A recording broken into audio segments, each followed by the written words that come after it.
Welcome to Chillin' 101. We hope this video helps. In this video, I will explain how to cook pasta in your Instant Pot. First, add your dry pasta to the pot.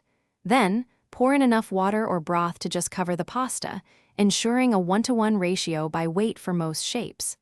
Don't forget a pinch of salt for flavor. This simple setup is key to achieving perfectly cooked pasta every time, saving you time and effort in the kitchen.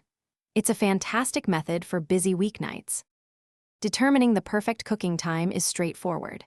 Take the lowest stovetop cooking time listed on your pasta package and divide it by 2. For example, if it says 10 minutes, cook for 5 minutes.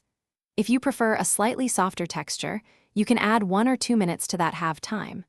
Once cooking is complete, perform a quick pressure release immediately to prevent overcooking and ensure an ideal al dente finish.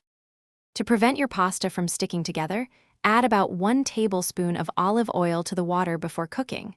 This small addition makes a big difference. Also, a tiny pat of butter can help reduce any foaming that might occur during the pressure cooking process.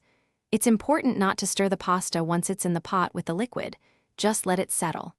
These simple tricks ensure a smooth and easy cooking experience. After the quick pressure release, carefully open your Instant Pot.